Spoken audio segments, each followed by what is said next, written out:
Here we go. Kiss pain goodbye. Who's experiencing pain right now as we speak? Okay, there it is. The solution, in most cases, that I'm going to drive home with you is align, challenge, and stretch. Everybody say align. Align. Say challenge. Challenge. And stretch. Stretch. Okay, that's what we want to learn. I'm going to come back to that again and again. Align, challenge, and stretch is the solution. Environment builds structure, and structure determines function. Let me explain this. Structure can change because bones can change. Did you catch that?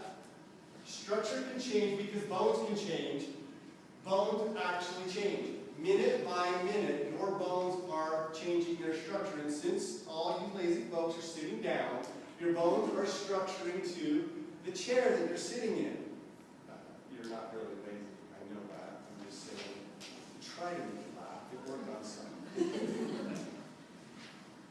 Your bones are structuring to the environment that you place them in. And here's some proof of that. The first Apollo mission, those three folks up there, when they came back, two of those three, this was the first long term. This was not the single Earth orbit or the double Earth orbit. They were there, I thought, a month. When I shared this story with someone recently, because the history has been rewritten, and they said it was 7 days, which just enhances my point anyway. So whether it was 7 days or whether it was a month, they came back, got out of the decompression chamber, stepped out of the plane. First thing that happened was they broke their toes.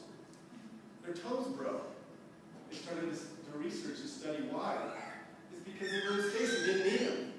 They didn't have any pressure or force on their feet during that whole time in space. So they stepped out and their feet broke because it was your body just was taking the nutrients out of the bones of the feet, didn't need them anymore, putting them somewhere else. Pretty cool, huh? Not that he broke his foot, but pretty cool that we restructured our bones. Here's what's key, is there are 8 chains. You see those cross patterns on the front and back side of that muscly guy? Okay, now watch this. If you have some pain down in your knee area, do you know that can lead to a pain up in your shoulders? Or maybe you're not feeling it in the knee and you're feeling a pain in the shoulder. Do you know it could be caused from something going on in the knee? That's what I want to show you. That's what the kinetic chain is all about. You may be experiencing pain in one spot. You go to the doctor, and typically what happens is the doctor will work on that spot. Go back to that picture where you see those cross patterns, that kinetic chain. You can understand how complicated it can be, because if you have muscle number 39 that's working way down here, causing some problems, but you don't feel the pain there. You feel the pain up here in your shoulder. Why? Because it cross patterns across your body. That's the kinetic chain. Somebody breaks that down with your head lean. Okay, for those of you that held that 10-pound weight, I want you to imagine you're holding it right now. Hold it up to your nose. Feel it, it's heavy, right? For every inch that your head ends up moving forward for bad posture, it adds 10 pounds to your neck muscle. Is that it? Okay, I got downward pressure here. Because of this curvature in the spine, it's going to put a net force in that direction. Now, if we don't have strong core muscles, that net force in that direction is going to cause aches and pain right there in the lower back. We have to provide an opposing force. That's what drawing does. We have to oppose that force by taking our belly button and pulling it back. And instantly, pressure is alleviated from that spot in the knee. Make sense? Anybody experience knee pain or know someone that has? Yeah. Knee pain is kind of a pain in the knee. I know it's cheesy, that's okay. You get that. It's not right. In general, in most exercise, I want you to stand about hip to shoulder width apart. Hip width apart is better. There's some strong scientific reasoning behind that. So that's what I'm going to push. Some people defend shoulder width is okay, and they defend that to the death. I'm not here to argue with you. I'm just here to say you're wrong. Hip width is where it's at. So I want you to stand hip width apart. That's from the outside of the foot to the outside of the foot, and the feet are pointing straight forward. There's some serious issues. What happens, what I want you to do there is take from, good? Yeah, that would be better. I want you to take your right foot and just turn it out. What happens instantly when she turns her foot out is her knee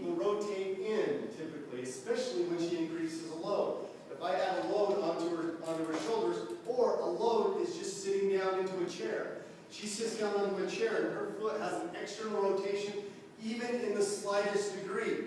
That means her knee turns in a slight degree. Now check this out. This is what is crazy. That means this right hip just dropped by a fraction.